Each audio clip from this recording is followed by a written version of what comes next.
तो नमस्कार साथियों, एक बार फिर से स्वागत है सभी का आपके अपने चैनल पे। राजस्थान का इतिहास की जो सीरीज है उसमें हम आज इस सेकंड चैप्टर में अध्ययन करेंगे राजस्थान की सभ्यताएं। तो हमारे सिलेबस के राजस्थान की जो मेन सभ्यताएं हैं उन सबको हम यहाँ पे डिस्कस करने वाले हैं एक एक करके।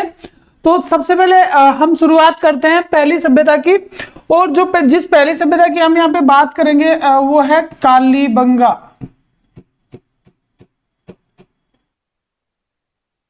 सबसे पहले हम कालीबंगा सभ्यता को यहाँ रीड करेंगे। तो देखते हैं, करते हैं शुरुआत सबसे पहले कालीबंगा सभ्यता की।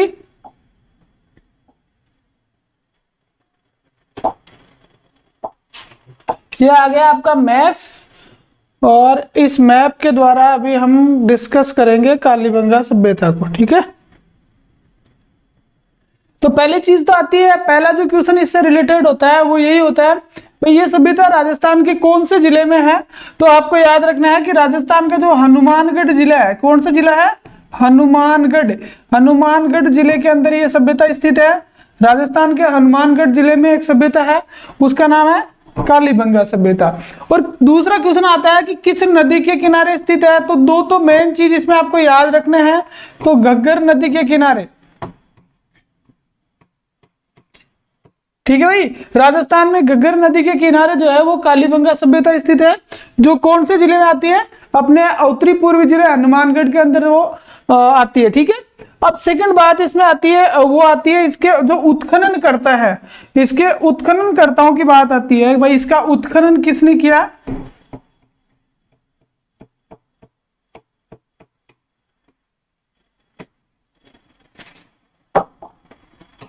तो उत्खननकर्ता में आपको तीन नाम याद रखने हैं। तीन पुरातत्ववेत्ता है जिन्होंने इसके उत्खनन में महत्वपूर्ण योगदान दिया है, ये कहें कि इसका उत्खनन किया है। तो उसमें सबसे पहला नाम तो आपको लिखना है अमलानंद घोष।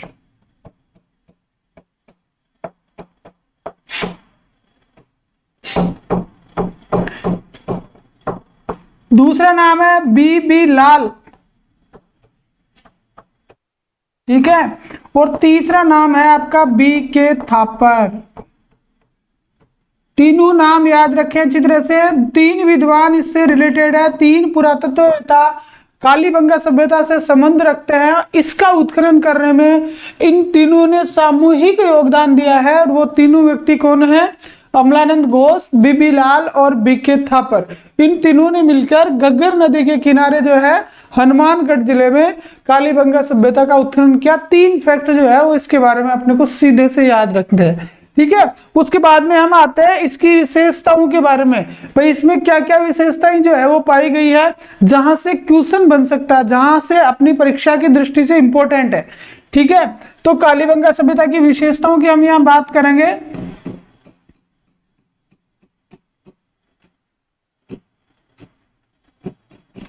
सबसे पहली चीज तो आप याद रखो कि कौन सी विशेषता है। सबसे पहली चीज तो यह है कि कालीबंगा जो सभ्यता है उसके अंदर जुते हुए खेत के साक्ष्य मिलते हैं।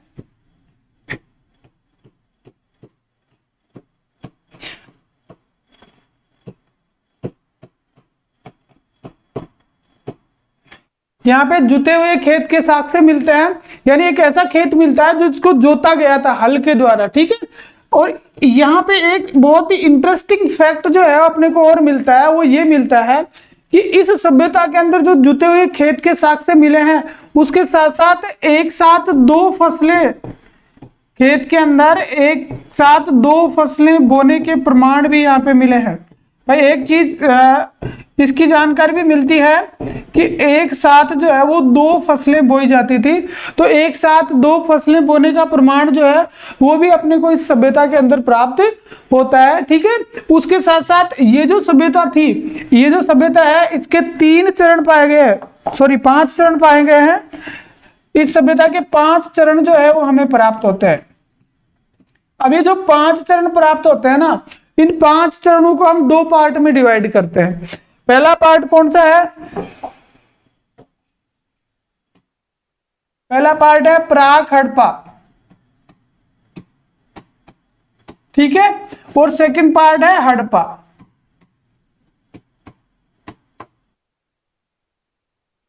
5 स्तर इसके मिलते हैं। उसमें से जो प्रथम स्तर है, तो प्रथम कौन कौन से, प्रथम 2 स्तरों को इसके अंदर शामिल किया जाता है। प्रथम 2 स्तर कौन से, स्तर फर्स्ट और सेकंड। फर्स्ट और सेकंड जो है वो तो किसके अंतर्गत आते हैं, प्राक हड़प्पा के तहत आते हैं। फिर हड़प्पा से पूर्व की सभ्यता के अवशेष भी यहाँ पे मिलते हैं, ठीक है। और जो हड़प्पा कालीन है, यानी जो बच गए 3rd से लेकर 5th तक, 3rd से 5th तक के जो अवशेष हैं वो कौन से जो स्तर है वो किसके मिलते हैं, वो हड़प्पा कालीन मिलते हैं। तो 2 चीजें हो गई। तो ये चीज तो क्लियर हो गई कि ये जो सभ्यता थी, ये सिंधु घाटी सभ्यता, ये कौन सी थी, सिंधु घाटी सभ्यता का ही अंश थी। ये सिंधु घाटी सभ्यता का ही अंश थी।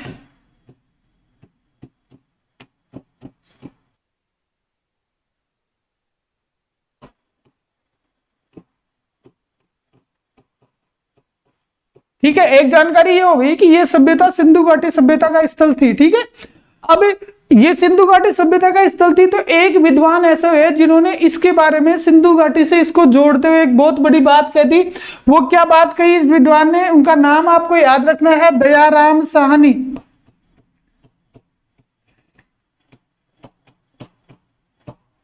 दयाराम साहनी नामक जो विद्वान है, उन्होंने इसको क्या कहा, उन्होंने इसको कहा सिंधु सभ्यता की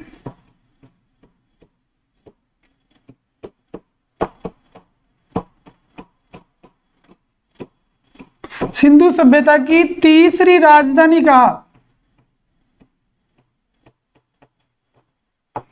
देखिए क्वेश्चन किस टाइप से पूछा जाएगा, क्वेश्चन ऐसे ही पूछा जाता है कि किस विद्वान ने जो है वो हड़प्पा सभ्यता को, सॉरी कालीबंगा सभ्यता को सिंधु सभ्यता की तीसरी राजधानी बताया है। तो नाम याद रखना है, बहुत ही इंपॉर्टेंट नाम है, दयाराम साहनी। तो कितने विद्वान इससे रिलेटेड हो गए, हमने पहले पढ़ा बीबी लाल, बीके थापर, ठीक है। यहाँ पर हमने पहले पढ़ चुके हैं कौन कौन से विद्वान थे, अमलानंद घोष, बीबी लाल और बीके थापर, 3 तो ये हो गए। इन्होंने तो क्या करवाया, उत्खनन करवाया। और चौथे विद्वान जिसकी हमने बात करी वो कौन से विद्वान थे आपके, दयाराम साहनी, ठीक है। और इन्होंने क्या करवा दिया भाई, दयाराम साहनी जो है इन्होंने करवा दिया, इन्होंने कहा कि ये जो है वो सिंधु घाटी सभ्यता की क्या थी, तीसरी राजधानी थी। तो तीसरी राजधानी थी तो फिर 2 कौन सी थी, ये चीज भी आपको पता होनी चाहिए भाई कि तीसरी राजधानी ये है तो दूसरी पहली कौन सी है। तो 2 राजधानी बच गई, उनका नाम भी आप लिख लो, वो राजस्थान में नहीं है लेकिन फिर भी हम उसको लिख लेते हैं क्योंकि भारत के इतिहास में सिंधु घाटी सभ्यता पढ़ते हैं और सिंधु घाटी सभ्यता जब पढ़ते हैं तो वो राजधानी जरूर आती है। तो 2 पहली तो हड़प्पा और दूसरी कौन सी है, मोहनजोदड़ो।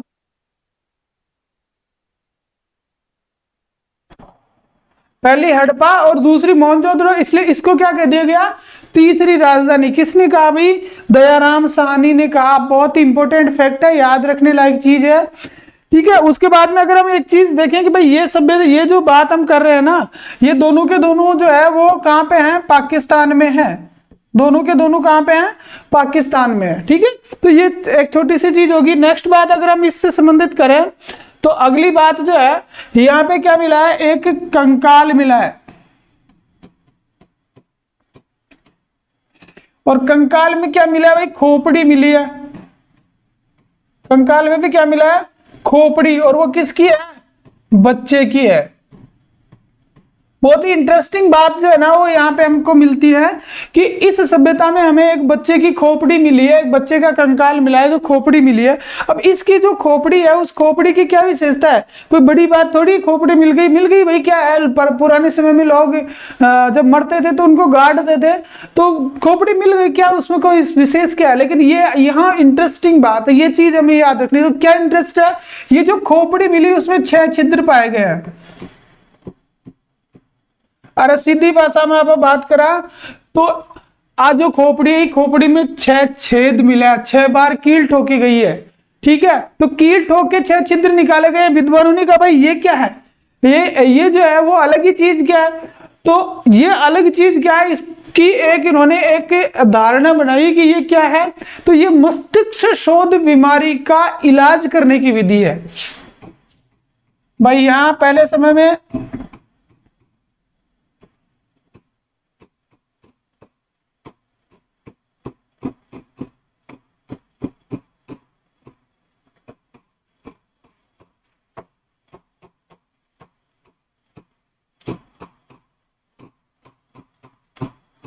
ये क्या है, मस्तिष्क शोध बीमारी के इलाज का, मेनिंजाइटिस इसको आप कह सकते हैं, ठीक है। तो किसी के अगर दिमाग सही नहीं है ना, तो उसका दिमाग ठीक करने का तरीका क्या होता है, जूते ठोकने का, ये परिष्कृत तरीका है, ठीक है। और ये क्या ठोक देते, ये कील ठोक देते। तो आपको याद रखना है कि वर्तमान समय में किसी का ज्यादा खराब हो रहा है तो उसका इलाज जूते ठोकने से है। तो उसी तरह से ये क्या ठोक देते, कील ठोक देते। साधारण सी बात है, मस्तिष्क शोध की बीमारी का इलाज करने का इसका प्रमाण माना जाता है। और ये खोपड़ी कहाँ पे मिली है, कालीबंगा में मिली है, ठीक है। इसके साथ साथ कालीबंगा में जो दूसरी चीजें मिली है, सूती कपड़े के अवशेष,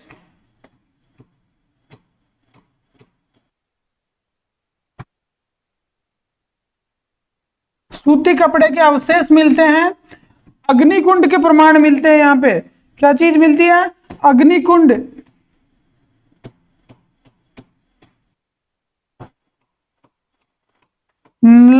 जो है वो सॉरी लकड़ी की नाली।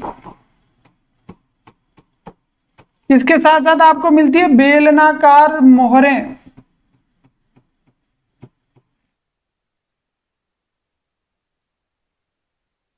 बेलनाकार मोहरें मिलती हैं, अग्निकुंड के प्रमाण मिलते हैं, लकड़ी की नाली मिलती है, ठीक है।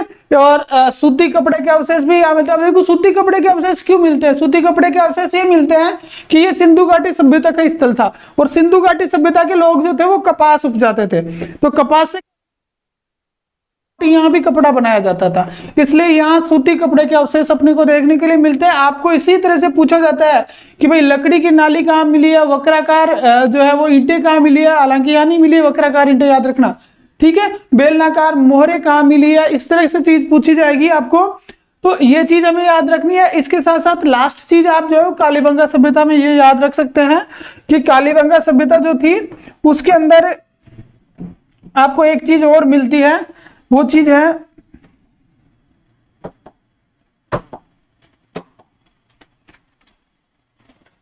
ठीक है,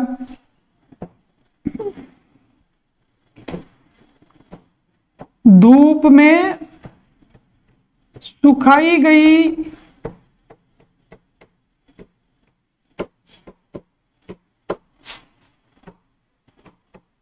ईंटों का प्रयोग,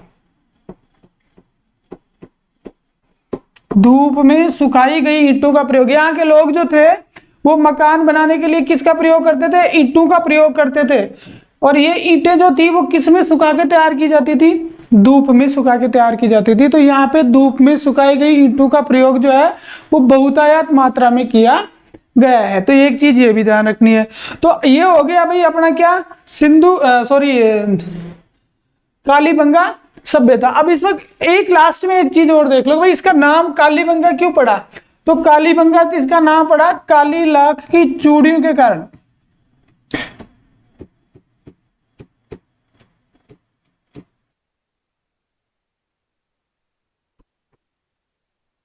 कालीबंगा का सात्विक अर्थ होता है काली लाख की चूड़ियां, और बंगा शब्द जो है ना, ये बंगा शब्द, इस बंगा का शब्द पंजाबी में अर्थ होता ही है लाख की चूड़ियां। तो काले रंग की लाख की चूड़ियां हैं, उसके नाम पे कालीबंगा शब्द यहाँ पे पड़ा है। यह आपकी एक सभ्यता होगी जिसका नाम था कालीबंगा सभ्यता, ठीक है।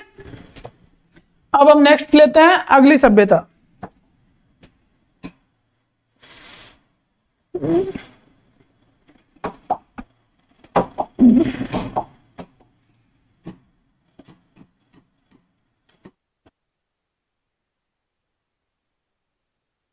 आहड़ सभ्यता, अगली सभ्यता कौन सी है, आहड़ सभ्यता। आहड़ सभ्यता के बारे में जो भी फैक्ट है वो हम देखते हैं यहाँ पे।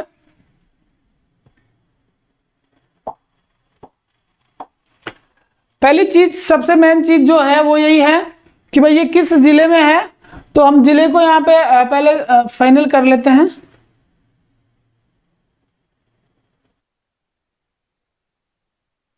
ठीक है, तो याद रखना है आपको कि उदयपुर जिले के अंदर, कौन से जिले में है, आहड़ सभ्यता किस जिले में स्थित है, उदयपुर जिले में स्थित है। पहली चीज तो आपको ये ध्यान रखनी है कि उदयपुर जिले में है। अब आपको पता है कि जो सभ्यताएं हैं उनका जो बसावट थी वो कहाँ पे हुई थी, तो नदी के किनारे हुई थी। तो उस नदी का नाम भी लिख लो भाई, उसका नाम है आयड नदी। क्या नाम है? आयड नदी। अब उसके बाद में सेकंड बात आती है भैया, दो चीजें हो गई, किस जगह स्थित है और दूसरी चीज हो गई किस नदी के किनारे स्थित है। दोनों बातें साथ हो गई। अब दूसरी चीज, नेक्स्ट चीज अपने पास आती है कि भाई कौन से काल की है। तो हमने जब इससे पिछले वीडियो में पढ़ा था कि राजस्थान में ताम्र जो काल के स्थल हैं वो कौन कौन से हैं, और उसमें हमने आर्य सभ्यता को पढ़ा था। तो ये ताम्रकालीन सभ्यता है, कौन सी है?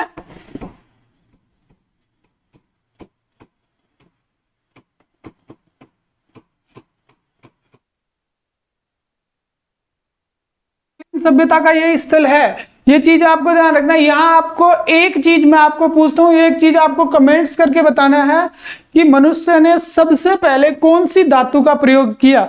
आप कमेंट में जरूर बताना इसका आंसर कि मनुष्य ने सबसे पहले किस धातु का, भाई लोहा का किया, पत्थर का, इसका सॉरी तांबे का किया, चांदी का किया, किसका किया। तो उसकी का जवाब जो है वो आपको देना है। यहाँ पे क्या है कि ताम्रकालीन सभ्यता के अवशेष है। अब यहाँ वही चीज है, उत्खनन करता हूं के नाम आपको याद होने चाहिए। तो इसके जो उत्खनन करता है,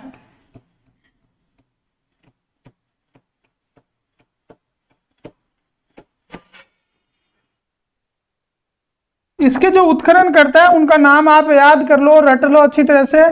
एक नाम है अक्षय कीर्ति व्यास।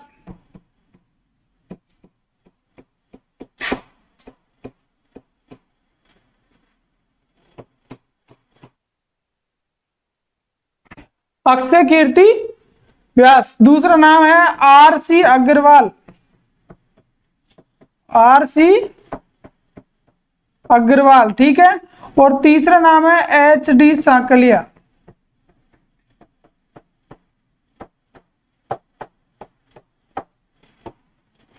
भाई ये तीन आदमी, तीन विद्वान, तीन पुरातत्ववेता जो हैं वो इसके उत्खनन से रिलेटेड रहे हैं, इसके उत्खनन से संबंधित रहे हैं।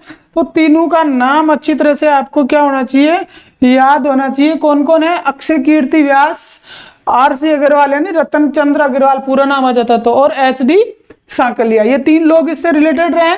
उसके साथ साथ आप अगर देखना चाहें तो ये जो सभ्यता है, ये इस सभ्यता को जो है वो आघाटपुर नाम से भी जाना जाता है। आघाटपुर यानी यहाँ पे एक जिस जगह उत्खनन हुआ उसको आघाटपुर भी कहते हैं। और जिस टिले में उत्खनन का नाम है, जहां जो टिला जिससे उत्खनन हुआ है ना, उस टिले का नाम है, उसका नाम है, आपको याद रखना है, धूलकोट। क्या नाम है? धूलकोट नाम है उस टिले का। नाम क्या है? धूलकोट। देखिए आघाटपुर क्या है, आघाटपुर नामक वो जगह है, वो किला, वो वहां एक अवशेष मिले हैं तो उसको आघाटपुर भी कहते हैं। और जिस टिले के अंदर ये अवशेष मिले हैं उसको धूलकोट के नाम से भी जाना जाता है। ये दोनों चीजें आप याद रखें।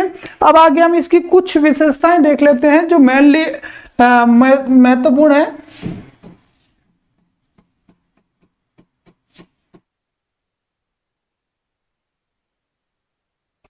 देखो सबसे पहली चीज तो ये लोग जो थे ना वो बहुत ही इंपॉर्टेंट काम करते थे। अब इंपॉर्टेंट काम क्या करते थे? भाई ताम्रकालीन स्थल है, क्या मिलती है? तांबा गलाने की भट्टी मिलती है।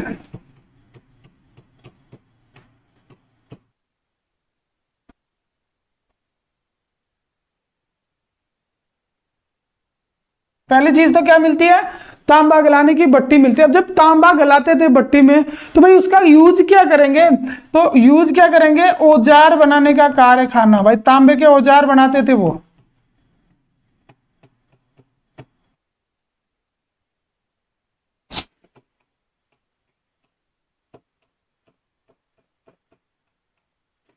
बहुत ही महत्वपूर्ण चीज आपको यहाँ पर कोरिलेटेड करनी है इससे कि भाई ये लोग क्या करते थे? तांबा बनाने का कारखाना था, सॉरी तांबे के औजार बनाने का कारखाना था। तो ये तो किस चीज का औजार बनाते थे? ये बनाते थे तांबे के, ठीक है। और अगर आपको ये पूछ लिया जाए कि लोहे के औजार कहाँ बनाए जाते थे, क्या पूछ लिया जाए? लोहे के औजार बनाने का कारखाना राजस्थान में कहाँ मिला है? तो लोहाकालीन सभ्यता है, वहां लोहे के औजार बनाने का कारखाना मिला है। मैंने पिछले वीडियो में आपको बताया था कि राजस्थान में लोहाकालीन स्थल कौन कौन से थे, तो उन लोहाकालीन स्थलों में से एक स्थल का नाम मैंने आपको बताया था, इंपॉर्टेंट था, सुनारी।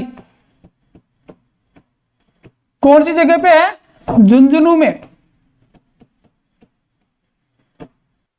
देखिए सुनारी झुंझुनू जो है वहां पे लोहे बनाने का कारखाना मिलता है अपने को, लोहे के औजार बनाने का कारखाना मिलता है। ठीक इसी तरह से जो आहड़ सभ्यता है उसमें आपको तांबे के औजार बनाने का, तांबे की गलाने की भट्टी जो है वो यहाँ पे अपने को प्राप्त होती है। ठीक है, उसके बाद में अगर हम देखें नेक्स्ट चीज, तो यहाँ का जो अंतिम संस्कार था, पहले अंतिम संस्कार से पहले एक चीज दूर ले लो आप।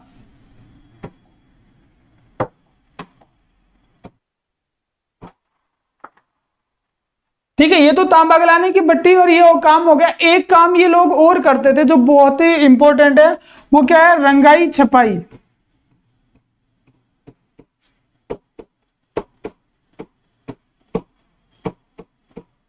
यहाँ के लोग जो है वो मुख्य रूप से रंगाई छपाई का कार्य भी करते थे। तो दोनों चीज आ जाती है। कई बार पूछ लिया जाता है कि स्टेटमेंट दे दिया जाता है कि आहड़ सभ्यता के जो लोग थे वो क्या क्या करते थे, तो वो तांबा गलाने की भट्टी भी चलाते थे भाई, वो तांबा गलाने का काम भी करते थे और साथ साथ वो किसका काम भी करते थे? साथ साथ वो रंगाई छपाई का कार्य भी करते थे। दोनों स्टेटमेंट सही है। हम ये देखते हैं भाई यहाँ तांबा गलाने का काम है तो रंगाई छपाई से लेना देना नहीं है, ऐसी बात नहीं है, रंगाई छपाई का काम भी यहाँ पे होता था। और तीसरी जो मेन चीज आपको यहाँ पे ध्यान रखनी है वो रखनी है इनका अंतिम संस्कार का तरीका।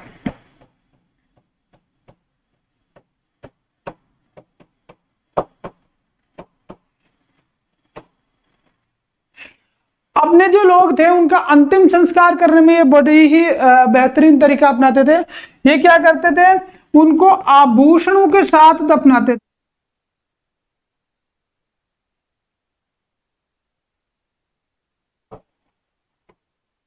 मृतक को आभूषणों के साथ दफनाते थे।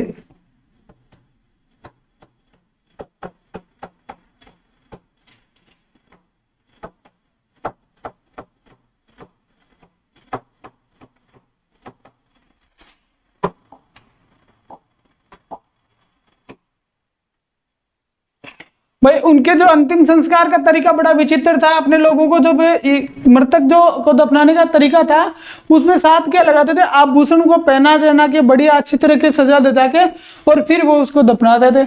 इसका मतलब क्या हुआ? इसका मतलब एक सीधा सा मतलब जो पुरातत्ववेत्ता निकालते हैं कि इसका मतलब ये हुआ कि ये मृत्यु के बाद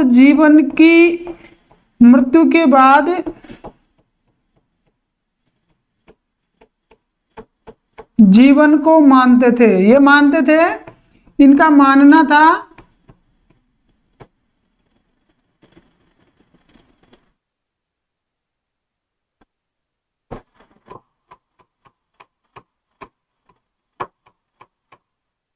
भाई, इनका मानना था कि आदमी मर जाता है ना, उसके बाद भी वहां एक नया जीवन होता है। वहां उसको आभूषण चाहिए, वहां उसको लिपस्टिक चाहिए, वहां उनको पाउडर चाहिए, वहां उनको पूरी सजावट की सामग्री चाहिए। ठीक है, कुछ लोग होते हैं ना बड़े ही सौंदर्य पसंद होते हैं, वो क्या करते हैं कि उनको चाहे कुछ भी नहीं मिले लेकिन उनको जो है वो इस तरह की चीजें ज्यादा चाहिए जिससे वो ज्यादा थोड़ा अच्छा दिख सके। तो यही सोच इन लोगों की थी भाई, मृत्यु के बाद जो व्यक्ति वहां जाएगा ना दूसरी जगह, तो वह उनको लिए ये सुविधाएं नहीं मिलेंगी, इसलिए ये जो है आभूषणों के साथ जो अपने लोगों को दफनाते थे। तो ये होगी अपनी दूसरी सभ्यता। ठीक है, नेक्स्ट में हम चलते हैं, अगली सभ्यता की ओर हम बढ़ते हैं। तो अगली सभ्यता अपनी आती है भाई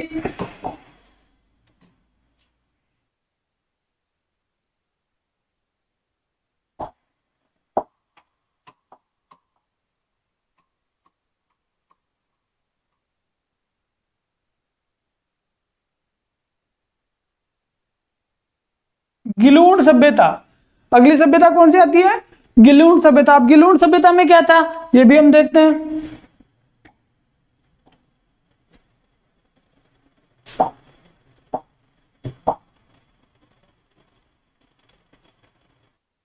अब हम देखते हैं कौन सी सभ्यता, गिलूण सभ्यता। तो गिलूण सभ्यता भी जैसे उदयपुर में आहड़ थी उसी तरह से बिल्कुल ये जो नीचे का जो क्षेत्र है राजसमंद, कौन सी जगह है, किस जगह की हम बात कर रहे हैं, राजसमंद। राजसमंद में एक गांव है, ठीक है, राजसमंद में एक जगह है। तो किस जिले में है गिलूण सभ्यता, तो राजसमंद जिले में है भाई। सबसे पहली चीज तो हमें याद रखनी है कि गिलूण सभ्यता जो है वो किस जिले में स्थित है, राजसमंद जिले में स्थित है, ठीक है। अब दूसरी चीज आती है नदी। तो नदी की अगर हम बात करें तो गिलूण सभ्यता जो है वो किस नदी के किनारे स्थित है, तो राजसमंद जिले में सबसे महत्वपूर्ण नदी बनास नदी।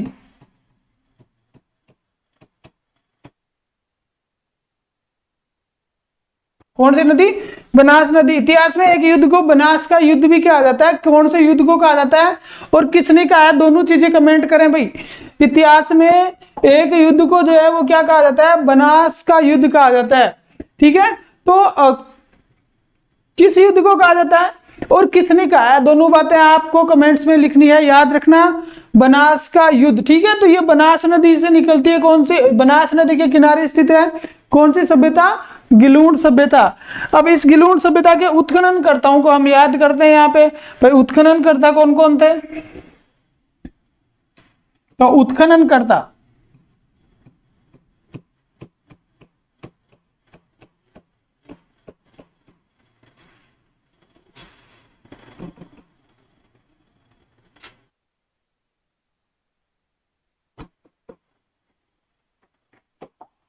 उत्खननकर्ता में आप नाम याद रखें, वी.एन. शिंदे, पहला नाम आता है वी.एन. शिंदे और दूसरा नाम आता है ग्रेगरी पोसल। ग्रेगरी पोसल, याद रखिए भाई दोनों नाम, यही पूछा जाता है आगे आपको, बहुत ही अच्छा सा क्वेश्चन दे दिया जाता है। एक तरफ सभ्यता का नाम दे दिया जाएगा, दूसरी तरफ आपको नाम दे दिया जाएगा, उत्खननकर्ता का मिलान करवा लिया जाएगा, कौन सा आहड़ का है, कौन सा कालीबंगा का है, कौन सा गिलूण का है, ठीक है। और वहां जो है आपको ये बिल्कुल सही करना है। तो सही करना है तो इसका तरीका ये है कि आप इसको बार बार जो है वो पढ़ें, इसको बार बार देखें, ठीक है। याद रखें कि कौन आदमी जो है इसने किस सभ्यता का उत्खनन किया है। तो उत्खनन करता कौन सी सभ्यता, गिलूण सभ्यता। तो गिलूण सभ्यता के उत्खनन करता वी.एन. शिंदे और हेनरी ग्रेगर पोसल। वी.एन. शिंदे और हेनरी ग्रेगर पोसल, याद रखना है, ठीक है। मेन इसमें यही है। इसके बाद में अगर हम देखें तो छोटी सी सभ्यता थी, कोई विशेष बात इसमें नहीं है, छोटी सी सभ्यता थी। तो क्या छोटी चीजें मिलेंगी यहाँ पे, तो एक तो भाई मिलता है यहाँ पे मिट्टी के खिलौने, सॉरी हाथी दांत के खिलौने मिलते हैं।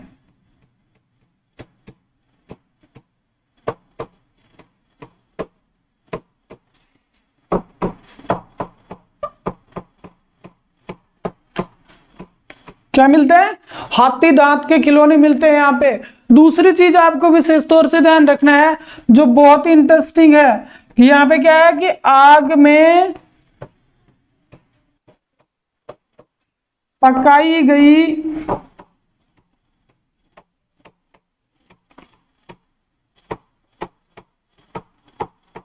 ईंटों के मकान, सबसे मेन चीज आपको याद रखनी है। देखिए इसलिए मेन क्यों है ये, उसका मैं आपको कारण बता देता हूं। इसका मोस्ट क्यों है, इसका रीजन क्या है कि ये जो ईंटें थी वो किस में पकाई गई थी, आग में पकाई गई थी। आग में, यहाँ जो मकान मिले हैं ना वो ईंटें किस में पकाई गई थी, आग।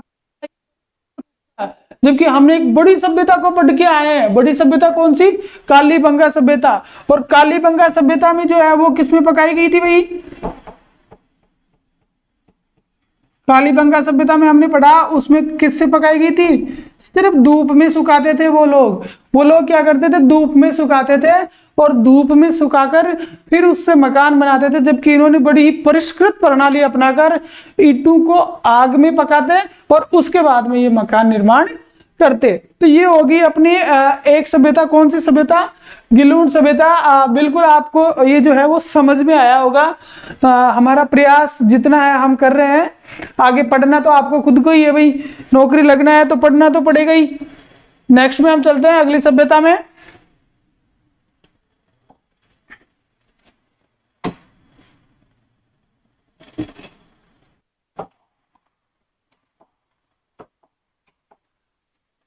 अगली सभ्यता है आपकी बागोर सभ्यता। बागोर सभ्यता भाई याद रखना है, हमने 3 सभ्यताएं पढ़ ली, अब चौथी सभ्यता पढ़ रहे हैं बागोर सभ्यता। वही है, बागोर सभ्यता भी किस जिले में है, क्या क्या इसके इंपॉर्टेंट फैक्ट हैं, वही चीजें याद रखनी है हमको। सारी रट्टी पिटी चीज है, आपको बिल्कुल 1-2 बार देखते ही ये याद हो जाएंगी। तो बागोर सभ्यता को हम यहाँ रख के कर लेते हैं, ठीक है। बागोर सभ्यता की अगर हम बात करें तो राजस्थान का एक जिला, कौन सा जिला, भीलवाड़ा, किस जिले में स्थित है भाई, तो सबसे पहले वही बात आती है, भीलवाड़ा जिले की बात कर लो। भीलवाड़ा जिले में स्थित है बागोर सभ्यता। कहां पे स्थित है, भीलवाड़ा जिले में स्थित है। और ये जो सभ्यता है ये किस नदी के किनारे स्थित है, तो नदी की अगर आप बात करो तो नदी जो है ये है आपकी कोठारी नदी। कौन सी नदी है, कोठारी नदी। भाई कोठारी नदी का उद्गम कहां से होता है आपको बताना है, कोठारी नदी का उद्गम कहां से होता है, ठीक है। अब आपको कमेंट्स में ये चीज बतानी है कोठारी नदी का उद्गम कहां होता है। कोठारी नदी हम यहाँ इसलिए नहीं पढ़ रहे हैं कि अपन ज्योग्राफी पढ़ रहे हैं, हम इसलिए पढ़ रहे हैं क्योंकि हम इतिहास पढ़ रहे हैं। और कोठारी नदी जो है वो हमारे 2 चीजों में हमारे लिए इतिहास में आती है। पहली चीज इसलिए आती है कि इसके किनारे एक बहुत प्राचीन सभ्यता हम जिसको कहते हैं वो यहाँ पे बसी, बागोर सभ्यता, ठीक है। और दूसरी जो है वो इसलिए आती है कि इसके किनारे एक शहर है, एक जगह है जहां पर एक बहुत ही महत्वपूर्ण युद्ध हुआ। इस के किनारे एक बहुत ही इंपॉर्टेंट लड़ाई हुई,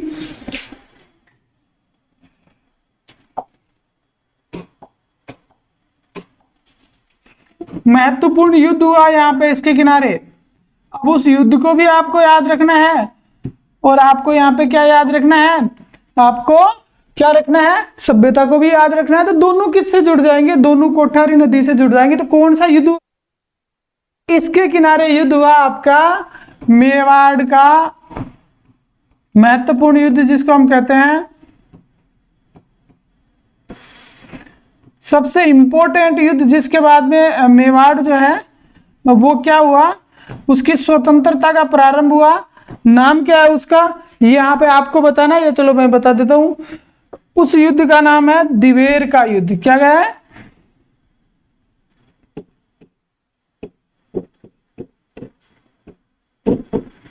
दिवेर का युद्ध, ठीक है। क्या नाम है, दिवेर का युद्ध। तो भाई ये जो है ना शेरिमा सुल्तान खां को हराया था अमर सिंह ने, ठीक है। यहां से महाराणा प्रताप ने अपने ये क्या कहते हैं उसको विजयश्री का आगाज किया था, और उसके बाद में कंटिन्यू महाराणा प्रताप जीतते गए थे। मांडलगढ़ और चित्तौड़गढ़ 2 चीजों को छोड़, 2 जगह को छोड़कर महाराणा प्रताप जो थे उन्होंने संपूर्ण मेवाड़ पे जो है वो अधिकार कर लिया था। 1597 19 जनवरी 1597 यानी अपनी मृत्यु तक उन्होंने संपूर्ण मेवाड़ पे अधिकार कर लिया था, ठीक है। तो यहाँ मेवाड़ का ये युद्ध हुआ इंपॉर्टेंट, और यहाँ दूसरी यहाँ एक इंपॉर्टेंट सभ्यता। तो पहली चीज आपको याद रखनी है इस सभ्यता के अंदर,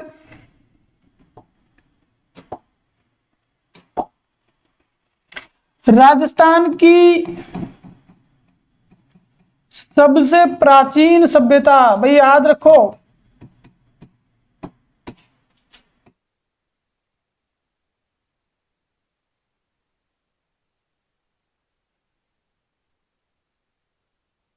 बागोर की सभ्यता राजस्थान की सबसे प्राचीन सभ्यता है, लगभग 5000 वर्ष पूर्व। कितने साल पुरानी है, 5000 वर्ष पुरानी है। तो हो गई सबसे पुरानी। कालीबंगा 2800 वर्ष पुरानी है, तो ये हो गई 5000 वर्ष पुरानी। तो ये जो सभ्यता है ये सभ्यता सबसे पुरानी है। और इस ये जो सभ्यता का ये जो स्थल था ये कौन सा था, पाषाण कालीन स्थल। शुरू में ये पाषाण कालीन स्थल के रूप में महत्वपूर्ण था। और आपको मैंने पढ़ाया था पिछले उसमें कि यहाँ से अपने को क्या मिला है, तो यहाँ से अपने को मेन चीज जो मिली है वो क्या मिली है, पशुपालन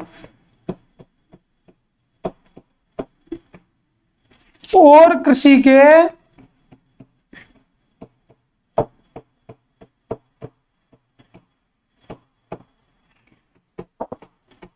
प्राचीनतम प्रमाण मिलते हैं, प्राचीनतम प्रमाण मिलते हैं भाई। सबसे पहले यहाँ के जो लोग थे, कहाँ के, बागोर सभ्यता के जो लोग थे, उन्होंने सबसे पहले दो विधियों को अपनाया जो वर्तमान में मान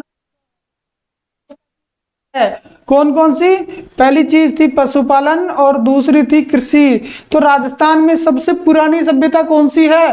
तो सभ्यता बागोर सभ्यता 5000 वर्ष पुरानी है, ठीक है। और यहाँ पे क्या है, ये कौन सा स्थल है? तो ताम्र पाषाणकालीन, सॉरी पाषाणकालीन स्थल है, ठीक है। सबसे पहले इसमें नवपाषाण काल में यहाँ पे क्या होता था? नवपाषाण काल में यहाँ पे पशुपालन और कृषि होती थी। सबसे मोस्ट इंपॉर्टेंट चीज जो है आपको ये याद रखनी है, सबसे महत्वपूर्ण बात यह है, ठीक है।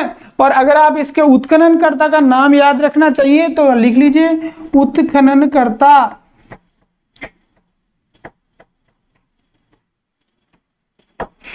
VN मिश्र और LN लेशनी, भाई याद रखना है, बहुत ही टेढ़ा नाम है, ठीक है। VN मिश्र और LN लेसनी, ठीक है। ये इसके क्या है? उत्खनन करता है, इसको खुदाई करने वाले जो है दो विद्वान ये हैं, ठीक है। ये हो गई आपकी बागोर सभ्यता। ये जो चीजें मैं आपको पढ़ा रहा हूं ना, ये सारी की सारी चीजें आपके RBSC बुक्स और जहां जहां से हमें अच्छा कंटेंट हमें मिल रहा है उस सारे कंटेंट को एक जगह करके हम ये क्लास जो है वो आपको प्रोवाइड करवा रहे हैं। तो आपको एक चीज ध्यान रखना है कि जब क्लास आप देख रहे हैं तो क्लास देखते समय आपको जो है वो लिखना नहीं है। पहले आप देखो, आपको लिखने के लिए क्या है कि ये जो सारी जो चीजें आपको यहाँ पे लिखाई जा रही है, इसकी जो PPT है ये आपको हमारे जो टेलीग्राम जो चैनल है उस पे आपको अवेलेबल हो जाएंगी। आप वहां से इसको डाउनलोड करके फिर आराम से लिख लेना, एक बार पढ़ लो, फिर उसके बाद जो है वो आराम से इसको देख लो, आपको याद हो जाएगा। 100% गारंटी हमारी कि अगर आपने मन लगाकर इसको देखा और मन लगा के देखने के बाद में लिख के इसके शॉर्ट नोट्स बना दिए तो 100% आपकी जो परीक्षा है उसमें आपको ये पूरी तरह से याद हो जाएंगे ये चैप्टर, ठीक है। तो आपको ये कहाँ मिलेगी PPT? तो उसके लिए आपको दो ऑप्शन है। पहला ऑप्शन तो ये है कि जो अपना वीडियो है, इस वीडियो के डिस्क्रिप्शन में आपको लिंक मिलेगा हमारे टेलीग्राम चैनल का। किसका? टेलीग्राम चैनल का। भाई टेलीग्राम चैनल का नाम क्या है? तो जो हमारा चैनल का नाम है वही टेलीग्राम चैनल का नाम है, आप याद रखें, द ड्रीम RAS ऑफिशियल। इस चैनल पे जो है वो आपको सारा कंटेंट ये भी मिल जाएगा, इसके साथ साथ जो नोट्स हमारे पास अवेलेबल है, जो नोट्स आपको समय समय पे दिए जाते हैं वो भी यहाँ पे मिल जाएंगे, ठीक है। और जो प्रत्येक वीडियो अब से पहले डाला गया है या फिर डाला जाने वाला है वो भी आपको इसमें मिल जाएगा। तो हम जब आप इतना कर रहे हैं तो आपको छोटा सा काम करना है, कोई ज़्यादा बड़ा काम नहीं करना है। एक चैनल को ज्वाइन कर लीजिए और एक हमारे YouTube चैनल को क्या कर दीजिए, सब्सक्राइब कर दीजिए, ताकि सबसे पहले आपको जो है वो वीडियो प्राप्त हो और आप कंटिन्यूटी अपनी तैयारी को आगे बढ़ा सके। हम भी आगे बढ़ते हैं नेक्स्ट सभ्यता।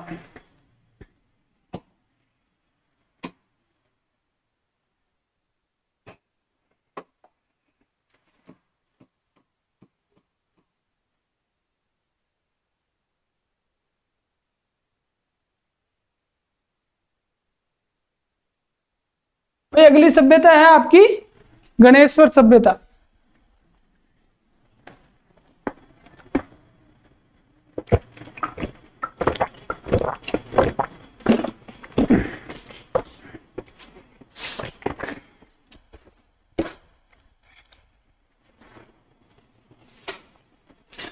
गणेश्वर सभ्यता भी जो है वो बहुत ही इंपॉर्टेंट है परीक्षा की दृष्टि से।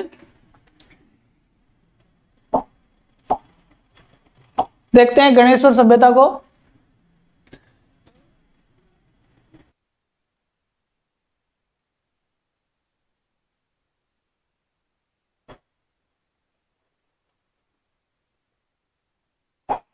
देखो गणेश्वर सभ्यता, सबसे पहले वही बात जो हमने की थी भाई सबसे पहली चीज अपनी ये आती है कि ये किस जिले में स्थित है। तो आपको ध्यान रखना है कि गणेश्वर सभ्यता जो है वो किस जिले में स्थित है, सीकर जिले में स्थित है।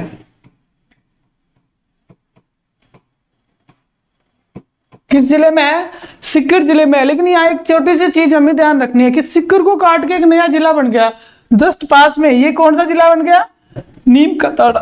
कौन सा बन गया, नीम का थाना। तो ये जो सभ्यता है वो मेन मुख्य रूप से नीम का थाना जिले में स्थित है। आपको यहाँ ध्यान रखना है ये, क्योंकि अब की बार हालांकि ऐसा अभी सरकार ने जो है वो कमेटी गठित कर रखी है कि कौन से जिले जो है वो रखने हैं, कौन से जिले हटाने हैं। लेकिन जब तक नहीं हटाए जाते या जब तक सरकार की तरफ से ऑथेंटिक नोटिफिकेशन नहीं आ जाता तब तक हम दोनों को मानेंगे।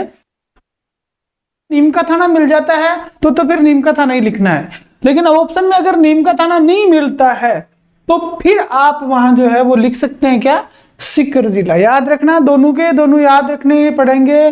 भाई सीकर में है लेकिन अलग से कौन सा बन गया, नीम का थाना। इसलिए नीम का थाना जो है वो भी आपको याद रहना चाहिए। ठीक है, अब इसके उत्खननकर्ताओं की बात करेंगे।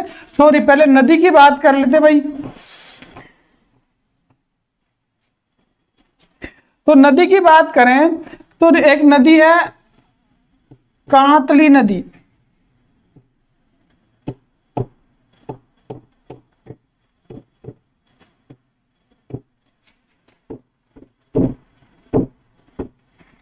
कौन सी नदी है, कांतली नदी। आप जब ज्योग्राफी पढ़ोगे तो उसमें पढ़ोगे कि ये जो नदी है वो आंतरिक प्रवाह की नदी है। आंतरिक अपवाह तंत्र की नदी है। क्यों, क्योंकि ये अपना जो पानी है वो किसी खाड़ी या समुद्र में नहीं लेके जाती। यहीं पे जो है वो झुंझुनू के पास में जो सुनारी जिसकी हमने बात करी वहां जाके अपना पानी जो है वो सारा उड़ेल देती है, लुप्त हो जाती है। तो आंतरिक अपवाह तंत्र की नदी है। और ये मुख्य रूप से कहां से निकलती है, तो ये खंडेला की पहाड़ियों से निकलती है भाई।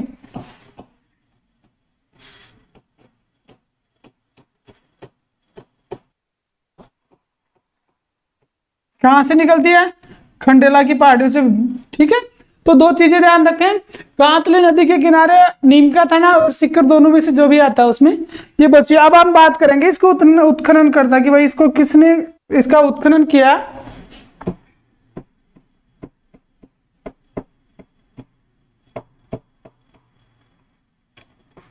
तो उत्खननकर्ता में आपको यहाँ 3 नाम याद रखने पड़ेंगे। पहला नाम आपको याद रखना पड़ेगा आर.सी. अग्रवाल।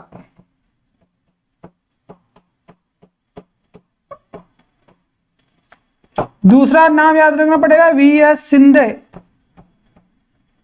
और तीसरा नाम आपको याद रखना पड़ेगा विजय अग्रवाल।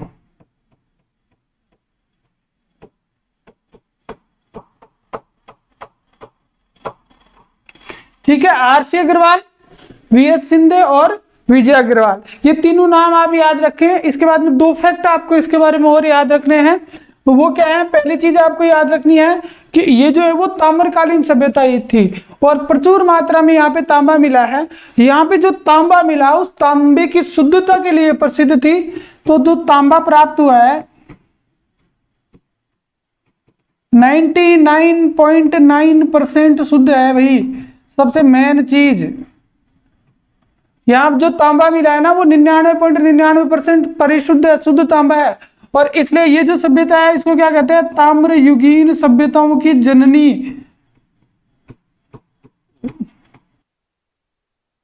ताम्र युगीन सभ्यताओं की क्या कहते हैं इसको, जननी, माता। भाई सबसे पहले तांबे की सभ्यता ही शुरू हुई, ये कह रहा है यहाँ पे। ठीक है, तो इसको ताम्र युगीन सभ्यताओं की क्या कहते हैं, जननी कहा जाता है। ये भी आपको याद रखना है। और इसके बाद में एक फैक्ट और याद रखना है, यहाँ एक विशेष प्रकार के मृदपात्र मिले हैं, विशेष प्रकार के मृदभांड मिले हैं। उन मृदभांडों के लिए एक नाम यूज होता है जिनका नाम है कृपवर्षणी।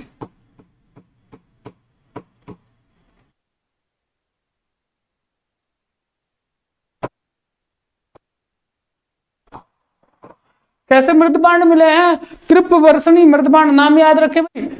कैसे मृदभांड मिले हैं? कृप्तवर्षणी मृदभांड, विशेष प्रकार के मृदभांड बने हैं, कृप्तवर्षणी मृदभांड कहते हैं। ताम्रयुगीन सभ्यताओं की जननी कहते हैं, कांतली नदी के किनारे स्थित है। और 3 विद्वान जो है वो इससे रिलेटेड है, डॉक्टर आरसी अग्रवाल, विजय अग्रवाल और वीएस शिंदे, तीनों जो है वो इससे संबंधित है। ठीक है, तो ये हो गई आपकी कौन सी सभ्यता? गणेश्वर सभ्यता, ताम्रयुगीन सभ्यताओं की जननी। नेक्स्ट में चलते हैं। अब आगे जो है अपनी छोटी छोटी सभ्यताएं आई, उनमें के बारे में कुछ छोटे छोटे फैक्ट्स हैं, उनको हम एक बार शॉर्ट में देख लेते हैं ताकि सभ्यता वाला जो टॉपिक है वो अपना पूरा हो जाएगा। इसके अलावा जो 5-6 नाम जो हम बता रहे हैं आपको, इसके अलावा जो है वो अपने सिलेबस में भी नहीं है और आने की संभावना भी नहीं है, क्योंकि सब मेन चीजें जो है वो सारी आपको बताई जा चुकी है। तो उसके बाद में हम एक बात करते हैं यहाँ पे, जयपुर के अंदर एक सभ्यता है, उसकी हम बात करेंगे यहां पे।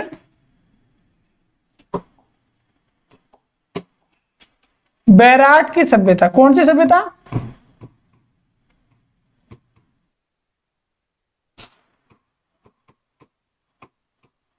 बैराट की सभ्यता। जयपुर के अंदर क्या है? बैराट की सभ्यता। अब ये जो बैराट की सभ्यता है ना, यहाँ पे 3 स्थल प्राप्त होते हैं, जिनको क्या कहते हैं? पुरातात्विक स्थल। तो आपको प्रश्न ऐसे आएगा,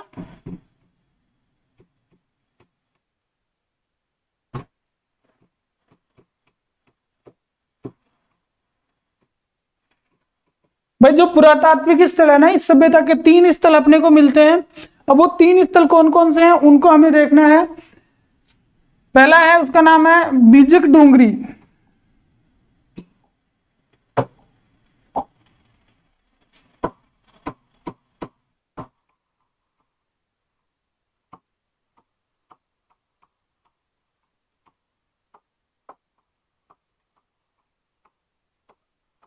भीम डूंगरी। और तीसरा है महादेव डूंगरी।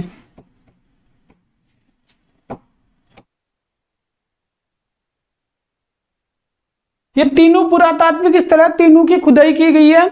आपको ये तीनों याद रखने। प्रश्न ऐसे आएगा, तीनों का नाम दे दिया जाएगा, ये पूछा जाएगा निम्न में से कौन से पुरातात्विक स्थल जो है वो बैराट की सभ्यता से रिलेटेड है, बैराट की सभ्यता से संबंधित है। इसलिए तीनों के नाम याद रखे, बीजक, भीम और महादेव। बीजक, भीम और महादेव डूंगरी। ठीक है, तीनों सभ्यता के स्थल जो है वो किससे संबंधित है? ये अपने पुरातात्विक स्थल हैं बैराट सभ्यता के। ठीक है, एक चीज तो ये याद रखें। दूसरी चीज आपको याद रखनी है कि इसके उत्खननकर्ता जो है उनके 3 लोग हैं, उनका नाम याद रखना है। तो जो 3 लोगों ने इसका उत्खनन किया, दयाराम साहनी,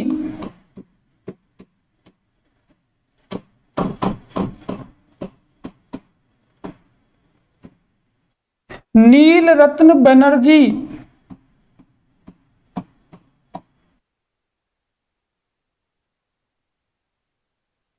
और तीसरे हैं कैलाश नाथ दीक्षित।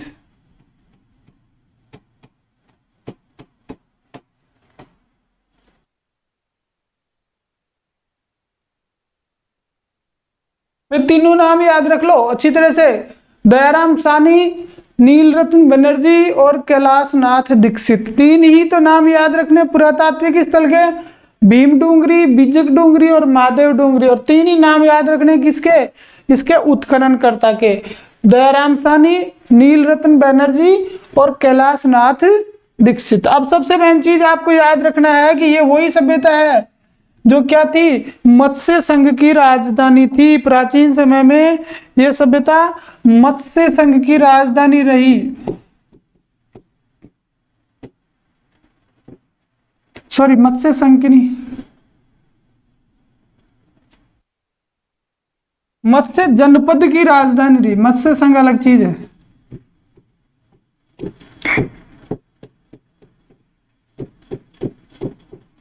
अब आपको पता होगा कि मत्स्य जनपद की राजधानी कौन सी थी? विराटनगर थी। और विराटनगर में पांडवों ने अपना अज्ञातवास जो है वो बिताया था। ये सारी चीजें हम आगे पढ़ेंगे, जब हम जनपद काल पढ़ेंगे ना, उसमें पूरा डिटेल से इस चीज को पढ़ लेंगे। आपको यहाँ इतना ही याद रखना, ये वही सभ्यता थी। सबसे मेन चीज जो है वो यहाँ पे किस काल के अवशेष मिलते हैं, ये इंपॉर्टेंट है। जैसे हमने पीछे पढ़ा ना, कोई ताम्र काल का था, कोई किसी का था, कोई किसी का था। तो यहाँ इंपॉर्टेंट ये है कि ये कौन से काल के हैं। तो काल के अगर हम बात करें तो ये जो सभ्यता है, इस सभ्यता के जो स्थल हैं वो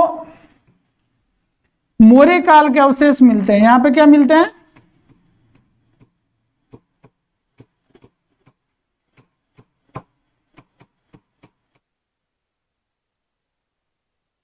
मौर्य काल के अवशेष मिलते हैं। भाई देखो मौर्य काल के अवशेष मिलते हैं, तो मौर्य काल में प्रश्न ये आता है राजस्थान में मौर्य काल के अवशेष किस जगह पे मिलते हैं। तो जिला पूछा जाता है तो जयपुर लिख दो, और अगर आपको जगह पूछी जाती है तो बेरठ की सभ्यता लिख दो, ठीक है। और अगर आपको इन तीनों में से कोई नाम आता है तो उसका नाम लिख दो। तो पीछे रह क्या गया, आप सीधा सा इसको लिख सकते हो, कोई दिक्कत वाली बात ही नहीं है, ठीक है। तो मौर्य सभ्यता के अवशेष, मौर्य काल के अवशेष मिलते हैं। मौर्य काल के अवशेषों में यहाँ क्या क्या चीजें आपको देखने को मिलती है वो हम यहाँ पे देखेंगे, ठीक है। सबसे पहले हमें मिलता है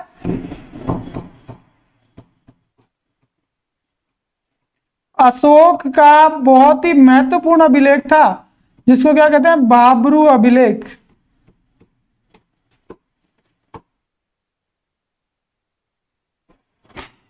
अशोक का बाबरू अभिलेख हमें यहाँ पे मिलता है। अब ये क्यों इंपॉर्टेंट था बाबरू अभिलेख, क्योंकि ये जो बाबरू अभिलेख था इसमें अशोक को क्या बताया गया, इससे हमें पता चलता है कि अशोक क्या था, अशोक बौद्ध था। अशोक जो था वो बौद्ध धर्म का अनुयायी था, इस चीज की जानकारी मिलती है। तो बहुत इंपॉर्टेंट है ये। बौद्ध धर्म के अंदर बाबरू शिलालेख जो है, या प्राचीन भारत के इतिहास के अंदर हम इसको पढ़े तो बाबरू शिलालेख बहुत ही इंपॉर्टेंट चीज है भाई, ठीक है। तो वो कहाँ मिलता है, बैराठ में मिलता है। उसके साथ साथ जो है यहाँ पे एक गोल मंदिर मिलता है,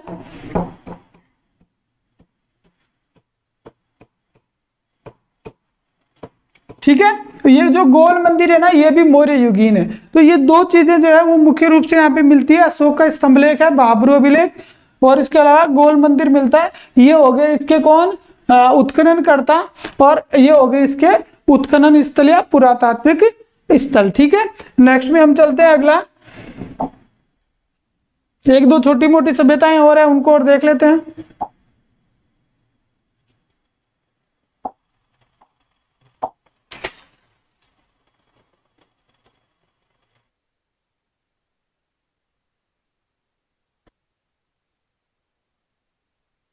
अब देखो कौन कौन सी सभ्यता है। सबसे पहले आप जालोर में आ जाओ। जालोर में एक सभ्यता मिली, बीनमाल नामक जगह है। जालोर में जगह क्या नाम है, बीनमाल। ये जो बीनमाल था ये बहुत ही महत्वपूर्ण स्थल था प्राचीन समय में। कैसे इंपॉर्टेंट था, कैसे महत्वपूर्ण था, उसकी मैं आपको बताता हूं कि ये जो जगह है, यहाँ पे एक विद्वान हुए R.C. अग्रवाल, ठीक है। इन्होंने उत्खनन करवा दिया और इनको एक चीज मिल गई यहाँ पे। R.C. अग्रवाल को यहाँ पे एक चीज मिली, उस चीज का नाम क्या है, रोमन सुराही। क्या मिला भाई, रोमन सुराही, रोमन सुराही और एम्फोरा।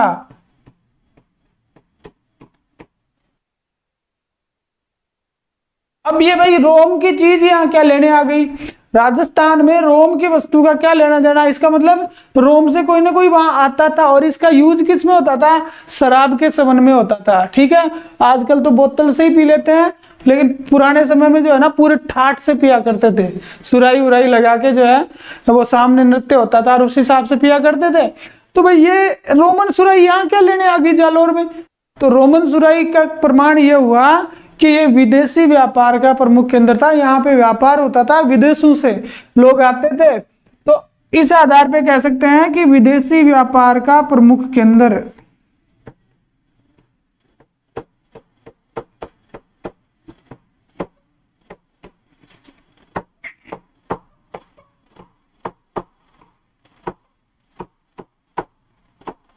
ठीक है, विदेशी व्यापार का प्रमुख केंद्र था। इसके साथ साथ एक विद्वान था, चीनी विद्वान, जो यहाँ पे आया था। उसका नाम आपको याद रखना है। चीनी विद्वान का नाम क्या था,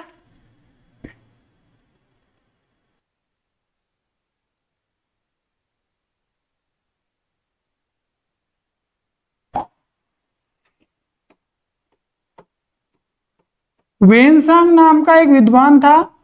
जो चीनी विद्वान था, कहां से आया भाई, चीन से आया ये। और इसने क्या किया, इसने एक ग्रंथ लिखा सी यू की, ऐसे ही नाम आते हैं, सी यू ची, चीन वालों के नाम ऐसे ही है।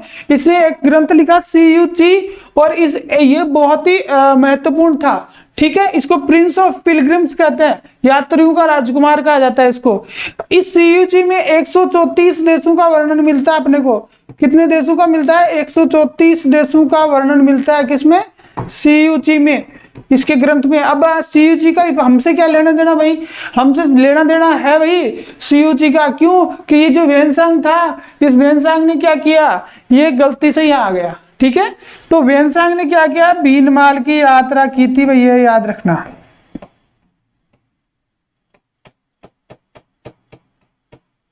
और जब वेनसांग ने भीनमाल की यात्रा कर ली तो दोनों दृष्टि से इंपॉर्टेंट हो गया।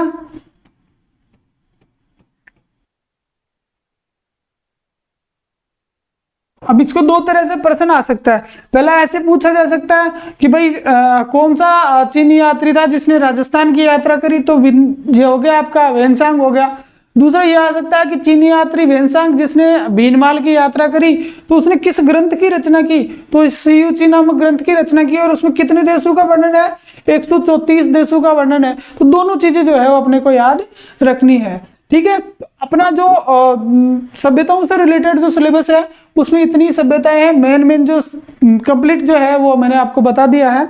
नेक्स्ट वीडियो में जो है वो अगले चीज को हम क्लियर करेंगे। जाते जाते आपसे एक बार फिर रिक्वेस्ट कि एक बार सब्सक्राइब वगैरह करते रहे यार, कोई पैसे वैसे तो लगते नहीं है तुम्हारे इसमें, ठीक है। या हम काम कर रहे हैं तो थोड़ा जो है हमें भी उत्साह मिलेगा, भाई कोई साथी है जो हमें भी सहयोग कर रहा है, ठीक है। तो थोड़ा कोऑपरेशन की भावना रखिए और आप अपनी तैयारी करते रहिए। धन्यवाद।